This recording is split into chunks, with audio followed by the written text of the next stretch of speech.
Seja muito bem-vindo ao GuiaCast, um podcast para os profissionais de logística e supply chain que nunca param de aprender. Compartilhamos toda semana as melhores práticas, desafios e informações para suporte às suas decisões, a fim de ajudá-lo a gerenciar a sua carreira e a sua empresa com mais eficiência. Uma consultoria independente, acionável e objetiva para os líderes do setor. Vamos ouvir!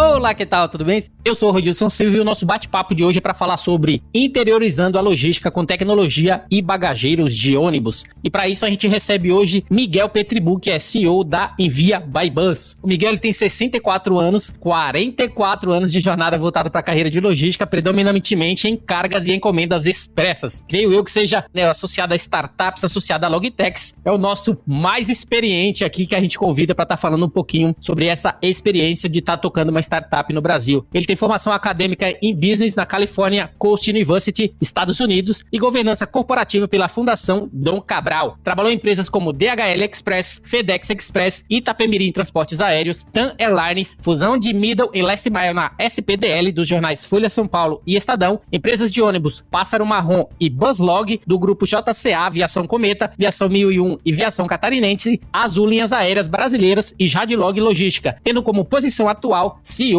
na Envia by Bus. Então, sem mais, vamos trazer aqui o nosso convidado de hoje para o palco do GuiaCast, que é o Miguel Petribu. Tudo bem, Miguel? Como sempre, seja muito bem-vindo ao GuiaCast. Muito obrigado por abrir um espaço na sua agenda e me ajudar a fazer mais um episódio. Obrigado, Rodilson. É um prazer estar aqui com você, compartilhando minha experiência pessoal e a da Envia by Bus. Como você falou, acho que eu devo ser o mais sênior aí de todos os seus convidados. Mais experiente.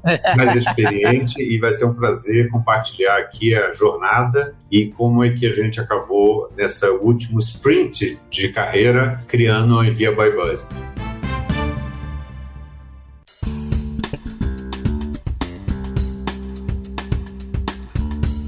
Pessoal, para você que pensa que só os jovens criam startups, não. Todos têm a capacidade necessária, principalmente depois de 44 anos de experiência em logística, de trazer algo novo, de trazer algo que faz toda a diferença para a logística associado à tecnologia e bagageiros de ônibus, que é o nosso bate-papo de hoje. Porém, antes de iniciar o nosso bate-papo falando sobre a Envia by Bus, eu gostaria de conhecer um pouco sobre você, Miguel. Uma vez que a gente falou 44 anos de jornada dedicada à logística, porém você iniciou a sua carreira profissional, que eu sei, foi um bate-papo que a gente bateu inclusive antes, foi o primeiro funcionário da DHL no Brasil em 1978, no qual trabalhou por 12 anos. Gostaria de você falar um pouquinho sobre essa história e também como foi o início da sua carreira profissional, como é que a logística ela entrou na sua vida como profissional de supply chain.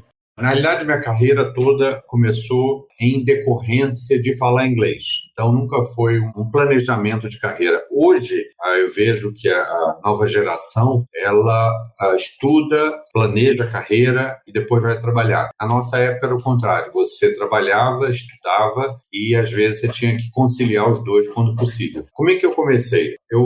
14 anos fui morar nos Estados Unidos, falando inglês. Então, quando terminei o meu ciclo lá de escola, eu comecei a trabalhar e, por falar inglês, o meu primeiro emprego foi na Pan American Airways. Era uma empresa aérea enorme, dominava o mundo e, por falar inglês, eu comecei a trabalhar lá, porque naquela época quem falava inglês já estava pré-empregado. Trabalhar na empresa aérea era um privilégio, quase que um requinte, né? Então, me garantia um emprego automático na Pan American. E fui fazendo minha carreira lá. Um dia, o meu chefe na Pan American fala: Miguel, olha, você fala inglês, aqui é uma empresa de 70 mil funcionários, como é que é a carreira aqui dentro na Pan American é longa, e tá vindo aí o dono de uma empresa de malote, não sei o que é isso, e ele quer alguém que fale inglês, que entenda do transporte aéreo, da parte aduaneira. Todo dia lá você fala com o pessoal da alfândega. E aí, naquela noite, eu fui conversar com Bill Robinson. Bill Robinson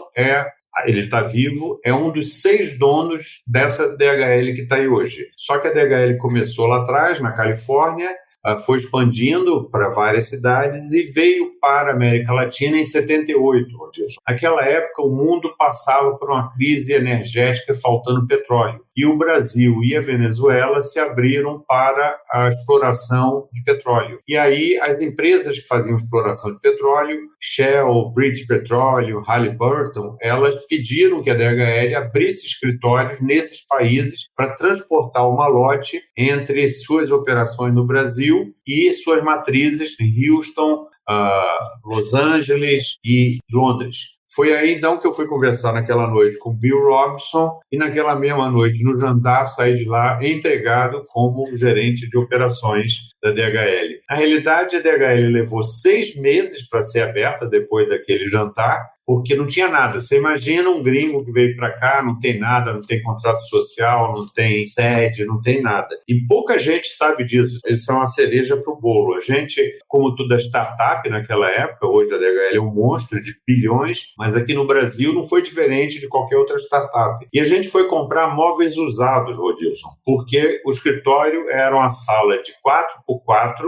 no centro da cidade, no 5º andar, que é o que conseguia pagar. Eu ajudei a fazer essa startup e comprar móveis usados. Então, pouca gente sabe disso, que a gente comprou móveis usados para decorar o primeiro escritório da DHL do Brasil. E foram 12 magníficos anos. Quando ele se despediu, ele ficou um mês só no Brasil, voltou para São Francisco. Nunca mais eu vi, passaram 40 anos, nunca mais eu vi. Eu falei com ele uma vez só por telefone. Está milionário, né? Está no rancho dele lá em Nevada, hoje está com seus 80 anos. Falei com uma vez só com ele. Mas naquela época, Odilson, ele no aeroporto apertou minha mão e falou: cuide da minha empresa que eu cuido de você. Então essa foi uma procuração que eu recebi. Então com 21 anos, você pode imaginar, garoto com 21 anos, sentindo dono da empresa, e fiz por onde. E fiquei lá 12 anos, até que você atinge o tal do glass ceiling, né? Você começa a ver através, mas não passa pelo vidro, né?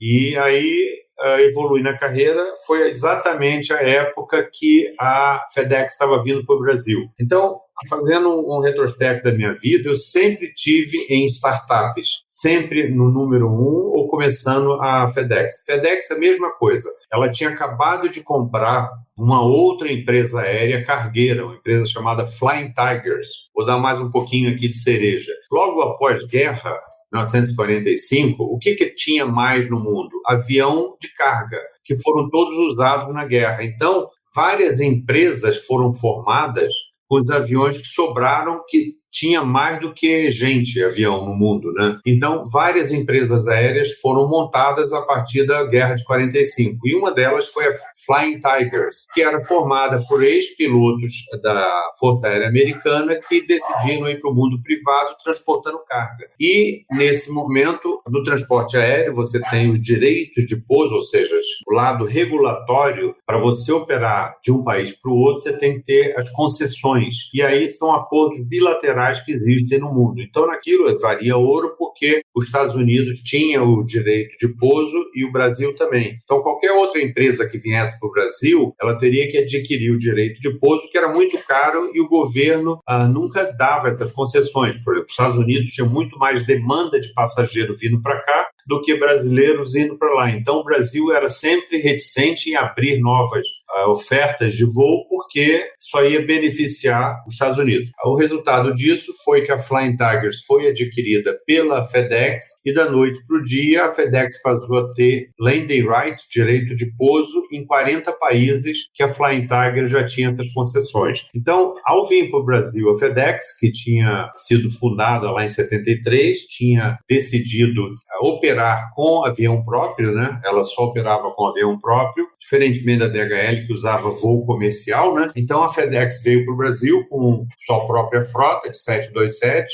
e ela fez, então, a abertura aqui, um startup para esse serviço de courier de encomenda expressa. Eu tinha saído da DHL, tinha feito uma tentativa, estava fazendo uma tentativa em montar uma pequena agência de carga, mas aí fui atropelado pela FedEx, falou: olha, vem cá, esquece seu sonhozinho aí, vem ajudar a gente aqui a montar a FedEx. Então foi de novo, todo startup, alugar escritório, não tinha galpão, contratar carro, dentro daqueles padrões dos carros que eles têm nos Estados Unidos, enfim. Então, foram 5 belíssimos anos na FedEx, do começo do zero, implantando serviço com aquela qualidade que todo mundo conhece de hoje. Demorou um pouco, né, para você também criar sua própria startup, ou seja, você ficou trabalhando durante bastante tempo com CNPJ de outros, levando em consideração que, conforme a gente vê pelo seu perfil, depois da DHL, FedEx, Itapemirim, depois TAM, depois SPDL, Pássaro Marrom, o grupo JCA, Azul, Jadlog, etc., até o momento da Envia by Bus. Por que você acha que demorou um pouco aí esse processo em relação a você empreender no seu próprio CNPJ? Eu acho que para você empreender, você tem que ter o mindset de empresário. Médico que gosta de sangue, né? E às vezes leva tempo para você descobrir isso. Primeiro, minha filha é astróloga, então eu sou de Touro com ascendência em Capricórnio, eu sou terra. Preciso tudo estruturado, muito firme, e aí eu precisava terminar esse ciclo, ter a minha segurança de começar um novo ciclo que eu dependesse. Eu me aposentei, né? Tive a facilidade, me aposentei, então, ou seja, aqui eu tenho uma renda que me permite empreender sem ter que ficar colocando em risco o que você conquistou. Então, na realidade, era um mindset, um framework meu que eu precisava passar. Nesse meio do caminho... Eu sou assim também. Mas nesse meio do caminho eu tentei uma atividade de empresário. Eu moro aqui no prédio e no meu andar de cima mora o Fábio Miolo, o dono do Vinho Miolo. Tinha muito amigo e, além de me ensinar vinho, passei 5 anos numa confraria com ele, todo mês degustando vinho. Ele falou: Miguel, você tem uma experiência tão grande, abre uma empresa e começa a distribuir, faz a distribuição dos meus vinhos e você vai atender todo esse restaurante que eu vendo. E aí a gente seguiu o conselho, minha mulher se entusiasmou lá e a gente então pegou a poupança, compramos um printer, 2 Fiorinos, climatizamos esses carros, botamos climatizador para baixar a temperatura, mas eu continuava a minha vida de executivo. E eu vi que não dá para você andar em 2 canoas. E aí a gente decidiu dizer, foi uma experiência legal, ficamos lá quase 1 ano, mas você tem que gostar de ser empresário. E minha mulher é mais voltada para ciências exatas, a parte comercial, que era o que eu fazia. Então, a gente viu que isso não ia dar certo, valeu a experiência. E uma pequena outra experiência que a gente teve, mas muito curta também, não está nada associada com a logística, o Dilson foi. A gente tem um sítiozinho lá em Vinhedo e o problema da gente era cortar grama. Não tinha caseiro, a grama cresce,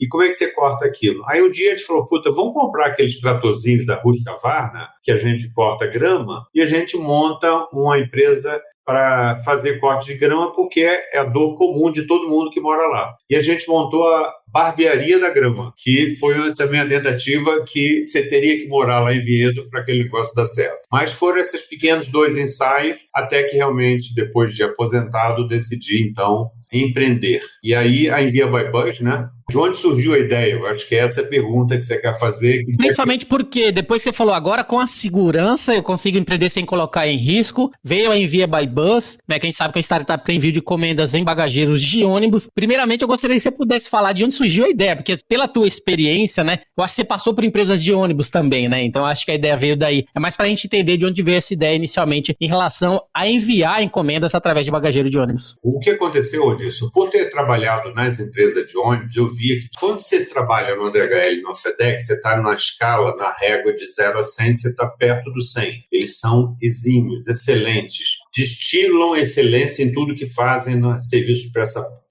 porta a porta, commitment, põe avião, gasta dinheiro para honrar aquele mais simples envelope, ele é honrado no prazo. Mesmo que você perca muito dinheiro, eles vão fazer aquilo porque a reputação é o nome deles que está em jogo. Então, quando eu fui para a empresa de ônibus, eu via que tinha um gap absurdo, tinha um abismo, e ali era oportunidade. Por quê? Os empresários, e eu conheci vários empresários, naturalmente o foco deles é passageiro. Então, eles priorizam todo o investimento, toda a energia empresarial deles em comprar um ônibus melhor, em pedir uma configuração de ônibus mais sofisticada para o passageiro. E a área de carga, ela sempre foi uma receita, mas nunca foi um business que dissesse isso aqui dá dinheiro. Por quê? Era sempre um redutor de despesa. A receita que a empresa de ônibus gera de carga é só para reduzir a despesa. É mais mais para complementar a receita da empresa como um todo. Então, eu via que tinha uma oportunidade e por ter vindo desse segmento, a gente ficava ali borbulhando, tentando mostrar para os empresários que eles tinham ouro na mão para fazer aquilo ser uma FedEx, um padrão de qualidade. Mas aí quando você falava, mas senhor fulano, vamos lá então, vamos investir, comprar uma frota, botar um sistema de carga. Não, meu filho.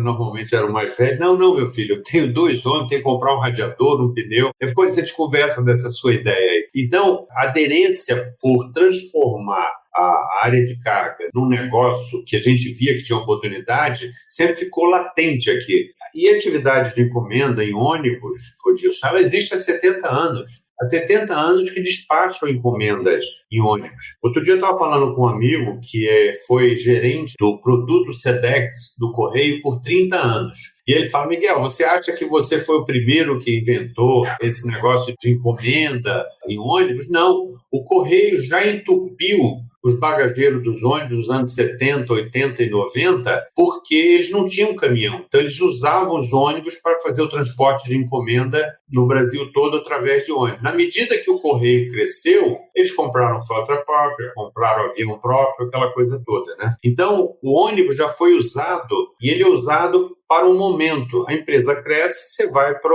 uma outra capacidade instalada que o ônibus já não te atende, entendeu? Não deixa de ser uma excelente ideia, levando em consideração que, né? O que a gente fez foi colocar tecnologia numa atividade que existia há muito tempo, entendeu? E em se falando agora da Envia by Bus especificamente, né? Você falou da ideia, mas sobre os produtos e serviços que faz parte desse portfólio, né, que a empresa oferece. Você poderia dar um overview pra gente, mais pra gente entender como funciona esse segmento? A gente começou lá atrás, Rodilson, como marketplace. Como começou realmente a ideia? Eu fiquei imaginando, falei, vamos replicar o modelo do Decolar, vamos replicar o modelo da ClickBudget, ou seja, eles revendem a bandeira do transportador. Eles não são transportador, eles apenas fazem intermediação e revendem, faz o leilão. Quando você compra no Decolar, você compra Gol, TAM, KLM, não é isso? Quando você compra no ClickBudget, você compra uma passagem de São Paulo para o Rio, vem todas as empresas, respectivos valores, você escolhe aquilo e paga com cartão. Eu falei, vou fazer a mesma coisa em encomenda. É ousado, porque nunca ninguém fez isso, eu nunca vi isso no Brasil, fazer o varejo de encomenda online, quanto mais no segmento de ônibus. E aí a gente então criou o marketplace. Mas a gente percebeu que a aderência, o usuário, Rodilson, ele levaria mais tempo do que a gente imaginava. Por quê? Na cultura do ônibus, você tem o usuário que vai na rodoviária. Hoje, em 2021, 90% das pessoas que compram passagem de ônibus, Rodilson, vão na rodoviária comprar. Só 10% compra online. Então, se o negócio de ônibus, de passagem, só 10% compra online, vender encomenda, comprar encomenda online, ia levar 2 décadas. E a gente não tinha tempo nem dinheiro para aguentar isso. Aí a gente pivotou no começo desse ano, e já que a gente tinha toda a integração com as empresas de ônibus já conectadas por TMS, né, a gente então dizer, vamos transformar a Envia by Bus num integrador logístico digital, onde o DNA é o ônibus. Ô Miguel, uma coisa interessante é porque, assim, se você parar para pensar, passagem aérea as pessoas compram online. Compram online, 90% compram online, 10% vai no aeroporto. E ônibus é o contrário.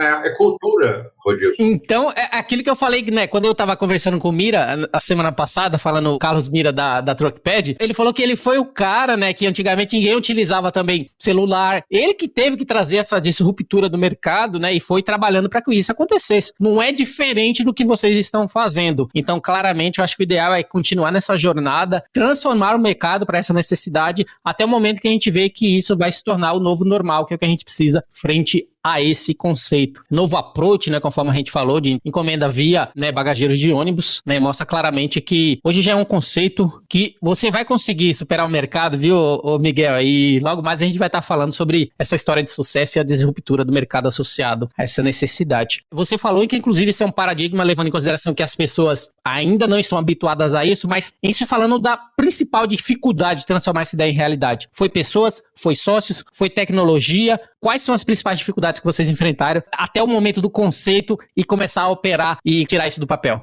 2019, o comecinho do ano, eu Aí eu decidi sair, falei, vou me aposentar, falei lá com o Afonso da Jadlog, aí ele falou, Miguel, fica aí, os franceses compraram a gente aqui, o Olivier, enfim. Aí eu falei, é uma questão de foro íntimo, agora eu sinto que eu tenho essa energia, preciso fazer esse sprint como empresário. E aí fiz um sabático, tirei lá 1 mês e meio, 2 meses, fui ver minha irmã nos Estados Unidos e voltei. E aí falei, ok, agora estou dedicado, mindset é só para isso, limpei o passado. E aí falei, agora, ok, o que eu faço? Aí a primeira coisa, você liga para aqueles seus amigos que entendem de TI. Aí falou, olha, vamos montar a empresa, não sei o quê. Aí o amigo falou, eu não programo mais. Mas então, como é que a gente vai fazer? A gente vai ter que contratar gente, mas não tem gente, não tem dinheiro. Como é que a gente monta o negócio? Resultado foi achar alguém que comprasse a minha ideia do PowerPoint e dissesse, vamos em frente, vou empreender. Eu passei aí uns 3 meses procurando vários sócios, até que eu encontrei o meu sócio Wesley Silva.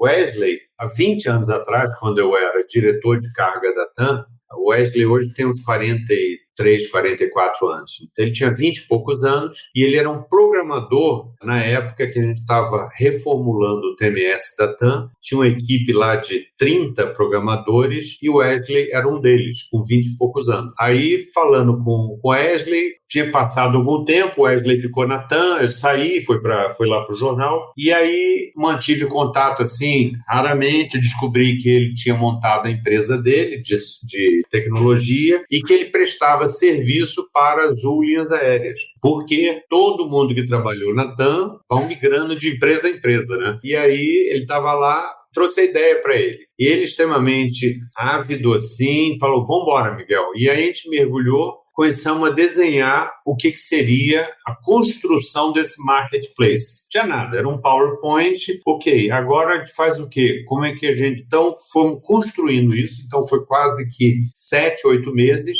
E aí, a gente, então, fomos fazer um approach para o primeiro cliente. De mercado, tanto Wesley quanto eu conhecíamos a Nadir, a CEO da UPS. E a gente sabia que, vamos levar a ideia, porque a UPS é uma empresa como a FedEx e como a DHL, são empresas aéreas que eles pensam com cabeça aérea. Se eles tiverem que levar uma encomenda de Congonhas para o campo de Marte, eles primeiro vão pensar no avião, depois eles vão pensar no Fiorino. Então a gente sabia como é que eles funcionavam, a gente conhecia esse mercado, aí eu fui lá, falei, Nadir, que tal essa ideia do ônibus para fazer o middle mile aqui do seu hub de Viracopos para as suas filiais no Brasil? Aí todo mundo levanta a cabeça, levanta a sobrancelha, porque o ônibus não é sexy nem tem glamour, né? Aí ela acreditou na ideia, então eu tenho uma gratidão aí para Nadir Moreno, presidente da UPS, que acreditou, pediu para os 4 engenheiros de projetos descerem de Miami, ficaram 1 mês aqui no Brasil, visitando as empresas de ônibus, e eles falaram que o sistema era robusto, que tinha, então, governança, que tinha lado regulatório, e que eles poderiam, sim, usar o ecossistema do ônibus como uma forma do middle mile. E aí, no semestre lá de final de 2019, a gente já tinha um cliente, tinha ideia, fizemos um aplicativo, fizemos um dashboard, tudo muito no bambu e no arame e tal, isso aí foi, e a coisa foi rodando, o que seria o MVP seria hoje o bambu e o arame mesmo, foi funcionando. Eu sei que naquele ano a UPS tinha migrado todas as suas transferências de aéreo para o ônibus, para Porto Alegre, Belo Horizonte, Brasília, Vitória, Rio e Belo Horizonte, ou seja, as principais capitais. Além disso, ela continuou usando o avião porque o tempo de viagem impedia ela fazer o compromisso. E o ônibus se mostrou, então, assim, a situação ideal. Eles são, até hoje, grandes usuários e com todas as vantagens que o ônibus oferece. Você tem múltiplas partidas para o mesmo destino, capacidade de carga. Cada ônibus desse tem 3.500 quilos de capacidade de carga, 8 metros cúbicos. E você tem vários ônibus por dia para o mesmo destino. Então, o ecossistema de ônibus ele é extremamente adaptável para empresas que precisam regularidade, capilaridade e econômico. Então, a gente fez o dashboard, foi que ele levou aqueles 6 meses para fazer em 2019, o começo dele, um aplicativo para levar um pouco da tecnologia muito para o nível que a UPS desejava, e aí a gente veio sofisticando. Aí veio a pandemia, aquele baque que todo mundo leva aquele soco no estômago, né? O país estava começando a demonstrar sinais de decolagem, né, no começo de 2020, aí veio aquela abortar a decolagem, né? E aí foi igual para todo mundo. Nós tivemos a sorte de ter um investidor anjo que acreditou na ideia, que financiou a gente pelo ano de 2020 todo, com equipe de 6 desenvolvedores e a gente, então, para melhorar o dashboard e o aplicativo, né? Excelente, na verdade, principalmente porque a Envia by Bus começou recentemente, né? Se você for comparar em 2019, né, você já vem com essa missão de transformar o mercado de encomendas desde 2019, isso já está funcionando há algum tempo, por mais que a adesão seja menor, isso está gradativamente sendo, né, adquirido pelas pessoas, levando em consideração a comodidade tão necessária que isso oferece. Logo mais, por exemplo, eu jamais imaginaria, né, de estar, por exemplo, levar uma encomenda lá na rodoviária. Não, para mim, acho que isso já funciona super bem. Eu acho que a partir do momento que as pessoas conhecerem esse tipo de comodidade, elas jamais vão voltar atrás frente ao como é feito atualmente, né? E no caso de vocês, né, eu gostaria de saber um pouquinho o que vocês têm feito para mudar esse paradigma, que tipo de approach vocês têm feito para que as pessoas conheçam, saibam mais da Envia by Bus e comecem a utilizar, mostrando essa comodidade, como a gente falou no início. Na realidade, é um trabalho todo de divulgação, sabia, Odilson? Por quê? Como eu te disse, quando você é profissional de logística, o profissional de logística vai sempre olhar para os modais mais sofisticados. Então, ele vai sempre priorizar o avião, priorizar o caminhão dedicado, a frota dedicada. Quando você fala de trem para ele torce a cabeça, né? Porque falar de ônibus também, porque não tem glamour, não é sexy. Mas por quê? Porque não era conhecido pelo grande profissional de logística. Quem foi usuário do ônibus, talvez a minha geração, a nova geração, foi acostumada a estalar o dedo e cair um caminhão, estalar o dedo e não achar soluções que já estavam estruturadas, entendeu? O ônibus nunca foi utilizado pela grande maioria dos profissionais de logística como alternativa para transporte. Então, o que a gente vem fazendo? Divulgando isso. A gente tem uma roupagem nova, site e divulgação maciça que a gente tem feito no LinkedIn. Então, hoje mesmo, lá no LinkedIn, tem mais de 5.000 seguidores, entendeu? Então, porque as pessoas começaram a ver, me conhecem e associaram o negócio que eu decidi empreender ao meu histórico, meu passado profissional. Falou isso. Fala, participar do GuiaCast. ViaCast, exatamente. Você mesmo está dando uma divulgação para a audiência, para a nossa audiência aqui, que até 2 anos atrás não tinha nem pensado nisso, entendeu? A gente foi reconhecido há pouco tempo, em junho, nem esperava, nem sabia que eu estava concorrendo. Eu entrei lá no Distrito, naquela plataforma de inovação, e de repente um dia me ligou a Tamires lá, Miguel, você está concorrendo entre os 3 finalistas de Logitech, e são 256 Logitechs e 640 que nós estamos avaliando. Eu falei, meu Deus do céu, nem me falaram disso. E aí a surpresa maior, quando a gente foi para o finalista, falou, Envia by Bus é finalista. Então, para a gente foi assim uma emoção, né, quase que avassaladora, porque a gente nem imaginava, nem sabia que estava concorrendo e, de repente, a gente acabou sendo reconhecido pela comunidade toda. Então, essa divulgação, Odilson, como você faz, como o pessoal da Distrito faz, e aí vem outras divulgações que estão vendo que o ecossistema de ônibus é robusto e que a gente deu uma roupagem para ele, para essa logística atual, que é digital. Eu mesmo, voltando lá atrás, Odilson, eu participei de 4 momentos da logística. A logística sem processo. Que não era logística? Não era logística. Primeiro que não era a palavra logística, era distribuição física, gerente de distribuição física, que é o First Last Mile. Naquela época não tinha processo, Rodilson. Então, um dia era diferente do outro. Então, não tinha como ter racionalidade, economia, não tinha como medir, porque segunda era diferente de terça. Você fazia rotas completamente diferentes. Imagina uma empresa de logística trabalhar assim. Aí depois veio a logística com processo. Foi aonde eu conheci, final dos anos 89, a DHL contratou uma empresa de consultoria, Bain Company, para implantar processos, padronizar os processos em todas as suas 400 filiais. Tinha que ser igual em todas elas. que cada uma fazia de um jeito, cada uma tinha um processo. Imagine a perda de energia disso. Então, eu conhecia logística sem processo, com internet nos anos 2000 e mundo digital agora em 2020. Então, a cada 20 anos, né, ou cada 10 anos, eu vi uma mudança de processo. Então, hoje, é tudo muito mais rápido. Então, voltando para a divulgação da Envia by Budget, então a gente tem oportunidade de divulgações muito mais econômicas, viáveis, que lá atrás não eram possíveis, né? O Orlando está fazendo uma pergunta aqui para você, né, Miguel? Como está hoje os números da Envia by Bus? Esses números estão bons.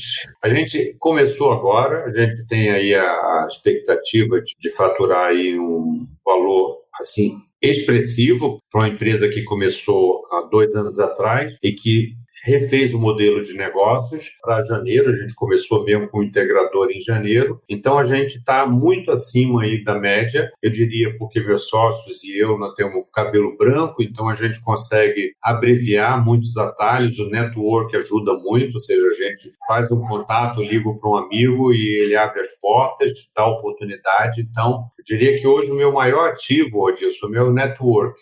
Isso foi isso que eu construí ao longo desses 44 anos de carreira. Então, eu diria que hoje o meu maior ativo é esse aí, de ter oportunidade, porque muitos que estão hoje como CEOs foram supervisores, foram gerentes 20, 30 anos atrás. Então, todos andamos juntos na mesma estrada, né? Falando um pouquinho da coleta, entrega, eu gostaria como é que é feito essa coleta? É feita em hora marcada? Como é que funciona o uso do aplicativo para que as pessoas possam aderir e começar a utilizar a Envia by Bus? Então, nós temos 2 canais. Um é do varejo, que é o que você compra pelo site, que a gente vai reativar ele agora, e o corporativo, que é o que a gente oferece para os clientes do segmento bancário, assistência técnica bancária, aquela que a peça do caixa eletrônico tem que chegar em Cascavel, que tem que chegar em Campo Mourão no dia seguinte, porque o caixa eletrônico quebra. O Brasil tem 150 mil caixas eletrônicos no Brasil, eles estão sempre em processo de substituição de peça, manutenção das peças, e o caixa eletrônico, todo mundo é usuário de caixa, você quer chegar e encontrar um caixa eletrônico funcionando. Então, você não quer encontrar um caixa quebrado. Então, os bancos têm uma preocupação muito grande em garantir que os seus pontos de venda, que são os caixas, estão funcionando. E, para isso, você tem uma retaguarda de empresas de caixa eletrônico que precisam mandar peças de reposição para os técnicos consertarem isso de dia, de noite, final de semana, feriado. Então, como é que a gente faz? A gente trabalha dentro dessas empresas de fabricantes de caixa eletrônico ou de serviço, trabalhamos com posto avançado, de maneira que você vai juntando todos os pedidos ao longo do dia, no final do dia, e aí a gente dispara um transporte para as empresas que vão fazer aqueles destinos. E aí mas tudo isso feito digitalmente. A gente já emite o CTE, cola na etiqueta dentro do cliente, já emite o documento de CTE da empresa de ônibus dentro da própria empresa do cliente. Enfim, não tem aquela operação de chegar no balcão da empresa e emitir, não. Já sai tudo emitido, etiquetado. Então, nós temos sempre o veículo de First Mile e a gente usa uma empresa que está conectada digitalmente, então a gente fica rastreando a coleta, ou seja, a gente não tem estrutura própria, e nesse processo disruptivo a gente decidiu não ter galpão. Toda empresa de logística, o que faz? Primeira coisa, achar uma sede e um galpão, é isso? Ir lá para Alphaville, alugar um galpão, aí vem junto garrafa de café, vem mesa, a gente decidiu, não, a gente vai fazer tudo digital, vamos estressar o processo para que a gente não tenha que ter galpão. E com isso a gente consegue ficar mais eficiente e mais barato. Então você tem o First Mile, que acontece do cliente até a empresa de ônibus. A gente tem uma rede de mais de 120 empresas de ônibus parceiras, que a gente usa essas empresas de acordo com a demanda. A carga do cliente tem que estar em Cascavel no dia seguinte, então o horário de coleta dele foi às 18, qual o primeiro horário que a gente consegue embarcar e que chegue em Cascavel para estar disponível no menor prazo possível. E aí a empresa de ônibus faz o processo de middle mile, basicamente, e a gente então tem parceiros de last mile que levam até a agência bancária, até o consumidor final, até a concessionária, que é outro segmento que a gente atua, que é automotivo, distribuição de peças de reposição para as montadoras. Mas esse processo ele é feito só para empresas ou o consumidor final também, pessoa física? O pessoa física a gente vai pelo site do varejo, que a gente já começou e a gente vai reativar ele. Por quê? O processo do varejo Rodilson, ele precisa de ponto de captação, a parte imobiliária do negócio. Vamos fazer uma analogia. Quando você vai despachar uma encomenda no correio, você tem que ir numa loja do correio. Lá no correio você tem que fazer tudo, você emite tudo na agênciazinha. O nosso conceito foi tirar da agência, você fazer tudo dentro de casa, a emissão, remetente, destinatário, pagamento, e você tem o CTE. O que você teria que fazer, o Rodilson teria que fazer isso tudo no site da Envia by Bus, mas tem que levar numa loja física. Aí que entra as parcerias que nós estamos estruturando com as parcerias, com as empresas de ônibus, porque elas são pontos de captação de pick-up and drop-off. Hoje no Brasil existem mais de 25 mil pontos de agências de ônibus no país. Então a gente tem uma rede, claro que a gente tem que conectar com eles, porque se você for no Tietê, lá na rodoviária Tietê, só lá tem 300 pontos de captação, que é um guichê para cada empresa. Então o que a gente está fazendo é colocando a tecnologia para que você, ao fazer em casa e levar lá no Tietê, em qualquer loja de ônibus que vai fazer a captação, você continue vendo o rastreamento e aí sim aonde entra o público do mercado de pessoa física, que é o mercado do SEDEX. Exatamente, esse é o mercado. Só que é um mercado mais de pessoa física, mais exigente, porque aquela encomenda representa tudo para ele. Tudo isso é parte do canal varejo, que a gente priorizou o canal corporativo, por causa da receita recorrente. Então, a gente, na segunda etapa, agora, no segundo semestre, estamos reformulando o canal varejo. Aquele mesmo canal que a gente quis fazer para vender as empresas de ônibus individualmente, agora a gente faz com a bandeira da Envia by Bus. E você deixa no guichê da empresa de ônibus que vai fazer aquela linha para Cascavel. Vai lá no Tietê e vai, por exemplo, entregar lá no guichê da Adamantina, que é que faz a linha para Cascavel. E vocês não pensam em implementar, por exemplo, esse processo também para o varejo, né, especificamente, de coleta e de entrega, né? Porque se a pessoa acha que ela tiver que ir até o guichê entregar, né, acaba se tornando um processo mais usual, né, que a gente já está acostumado. Tivesse talvez esse processo de vir aqui, coleta, entrega, e o processo lá também de entrega e coleta e assim por diante, acho que facilitaria esse processo e talvez seria mais fácil para o consumidor aderir um pouco mais a esse tipo de modelo de negócio. Faz todo sentido, a tua pergunta vai muito em linha do que a gente imaginou, por quê? Quando você pega São Paulo, você tem blocos de mercado de pessoa física e jurídica. Então, por exemplo, a gente já mapeou 40 anos conhecendo isso, a gente sabe onde estão as grandes concentrações de envio de encomendas, que são basicamente as mesmas onde o Correio já colocou. Então, se você olhar, o Correio já fez esse mapeamento, é a mesma coisa do Habib's com o McDonald's. O McDonald's vai lá e o Habib's põe um na sequência. A mesma coisa, o Correio já fez isso por 40 anos, já estudou. Então, para te dar uma ideia, na Avenida Paulista, numa única rua, ela tem 3% de todas as encomendas do SEDEX do Brasil. Ou seja, numa única rua tem ali. Agora, colocar lojas como o Correio fez é custoso. Você tem que nomear um franqueado, aquela coisa. Então, o que a gente fez com tecnologia? O nosso projeto é credenciar as bancas de jornal como posto de aceitação. Então você passou lá no 8º andar, você desceu o elevador, saiu ali na calçada, você vai encontrar uma banca de jornal. E ali você já tem tudo emitido, a banca de jornal passa a ser o ponto de pick-up and drop-off. São quase 40 mil bancas na cidade de São Paulo. Então, é mais do que isso. Então, não ir para o tradicional, que seria ter as lojas como todas as franquias fizeram, né? Então, é usar o que tem hoje na Europa, muito do PUDO, né, que é o Pick-up and Drop-Off, que são essas lojas que fazem aceitação complementar. Então, a gente viu que,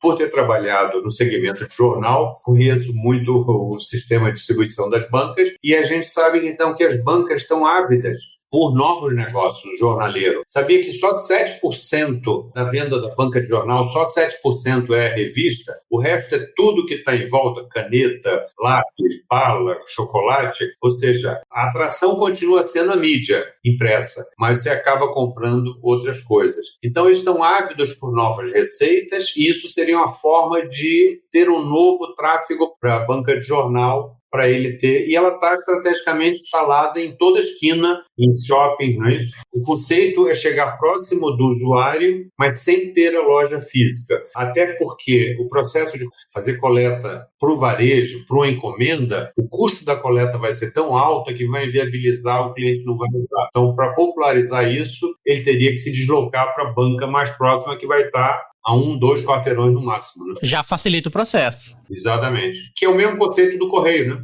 A gente tem uma pergunta aqui do Luiz Henrique, o Tony, grande amigo. Luiz Henrique Tony Gonçalves, meu eterno controlador, quando nem tinha dispatch, ele controlava toda a frota da Garfor e fazia um trabalho magnífico. Inclusive, a gente já trabalhou junto, eu conheço ele, a gente trabalhou na Pacer Logística, inclusive ele tá lá ainda. Na Pacer? Esse aqui eu conheço, eu conheço pessoalmente. Ele quer saber com relação ao trâmite de cobertura securitária nesse processo. Haja visto que existem produtos com valores e riscos distintos. Como é que vocês trabalham isso? Por ser um integrador logístico, a gente acaba emitindo um CTE. Então, a gente é uma transportadora que emite e tem toda a responsabilidade. Então, a gente tem seguro, tem averbação de seguro online, exatamente para dar ao nosso cliente a garantia que tem a integridade dos bens que estão sendo transportados. Só o modal que é diferente. Exatamente. Então, o processo é o mesmo, a gente faz seguro, cobra a verba automaticamente na medida que emite o CTE e faz com que a gente subcontrate também o seguro da empresa de ônibus ou não, mas o nosso seguro dá cobertura do processo. Ou o cliente não usa o seguro, é a opção dele. Falando um pouquinho de integrações, como é que funciona essa etapa associada a essa integração? A gente sabe que tem processo de EDI, TMS, as empresas têm vários sistemas. Como é que vocês garantem essa maior acessibilidade e tecnologia de terceiros frente ao software ou frente ao aplicativo da Envia by Bus? Essa foi a segunda maior dor, sabe, Edilson? Porque depois que a gente falou, ok, agora mergulhamos, vamos fazer isso, a gente teve que falar com várias TMS para estar conectado digitalmente, porque eu emito meu CTE, eu tenho que estar online com o TMS da empresa de ônibus, para ter tudo digital. Senão eu tenho que ir lá no balcão, botar o cotovelo, e, enfim, aquela coisa que não existe mais. Então a gente manda a demanda digitalmente para o TMS da empresa de ônibus e o TMS bate, devolve o CTE para a gente emite as etiquetas aqui dentro do cliente. Como é que funciona isso? A gente teve que falar com várias TMS no Brasil. Você pode imaginar que cada empresa de ônibus tem o seu próprio TMS. Então você tem duas grandes fábricas de TMS no país, fábrica de software que fazem TMS, mas muitas empresas de ônibus têm o micro TMS que atende eles. E a gente tem que fazer integração com eles, às vezes modalidade como subcontratação eles nem tinham previsto, porque nunca ninguém pediu subcontratação, só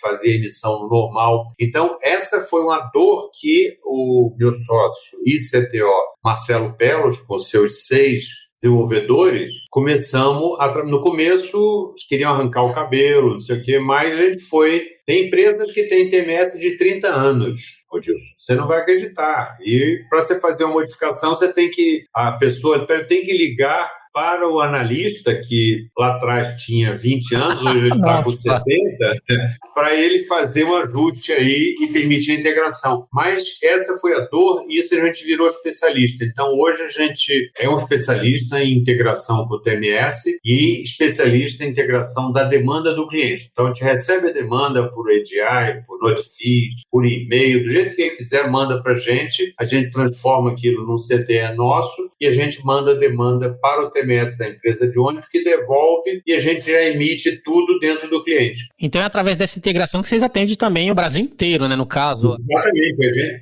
Vou dar um exemplo aqui. A Log usa e usou muito o nosso serviço. A Log tinha o mesmo modelo.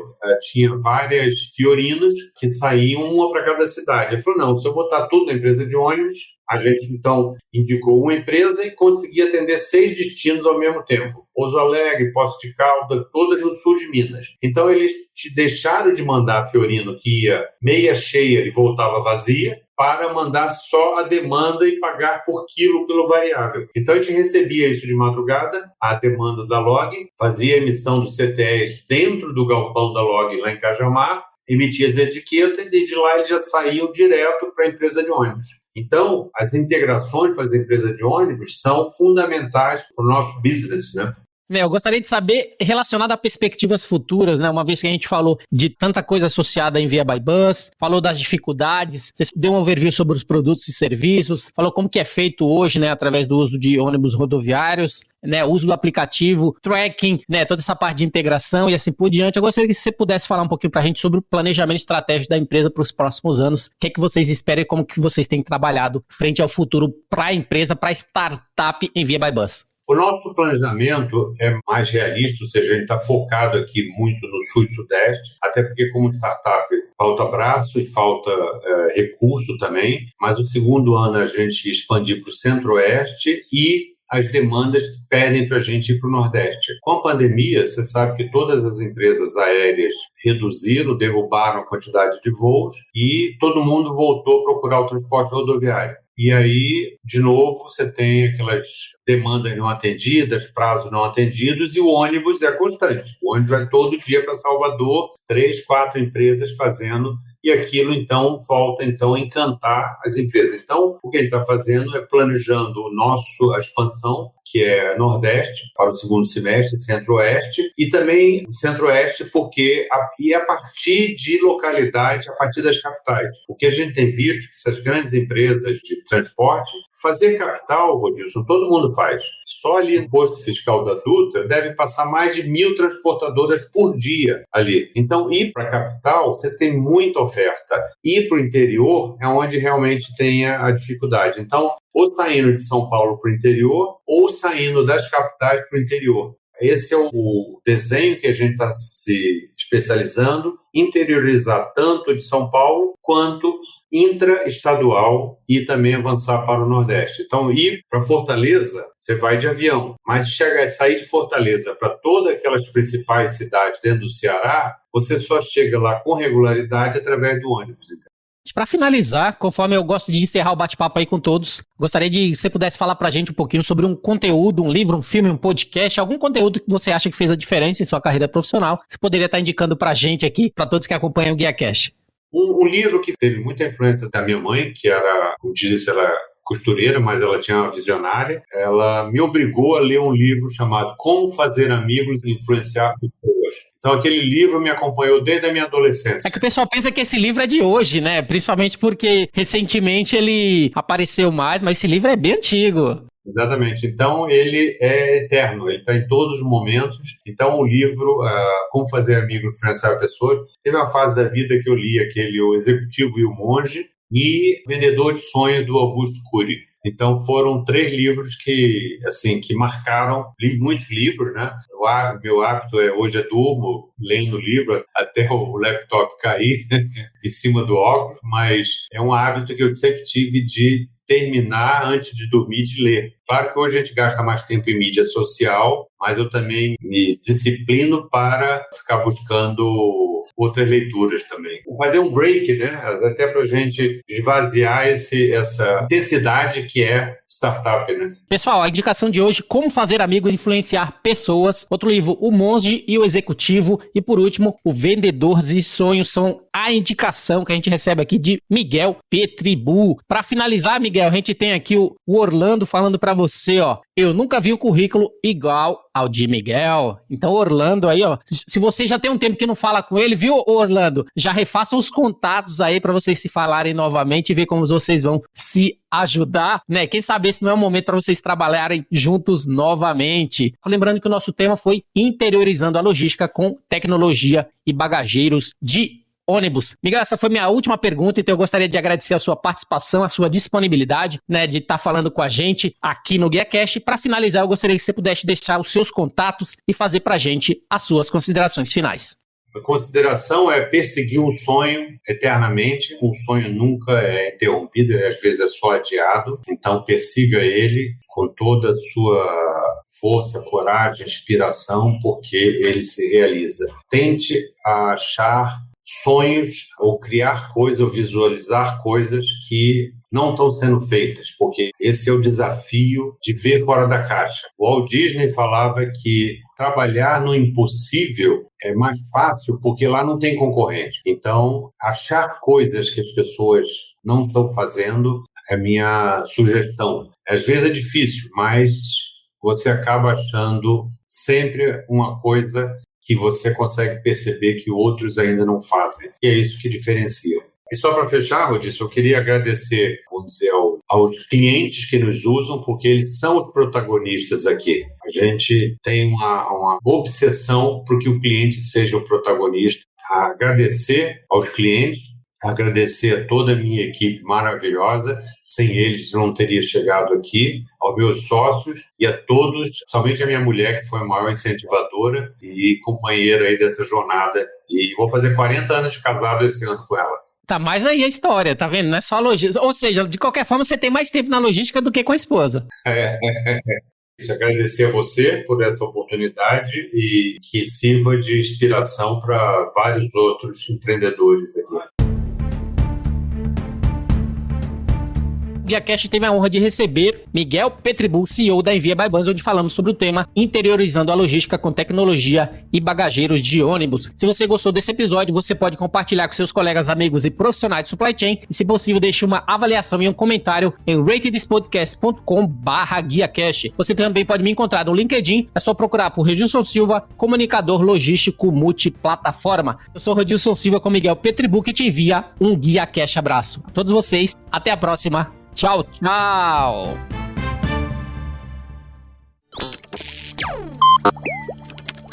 Equalab.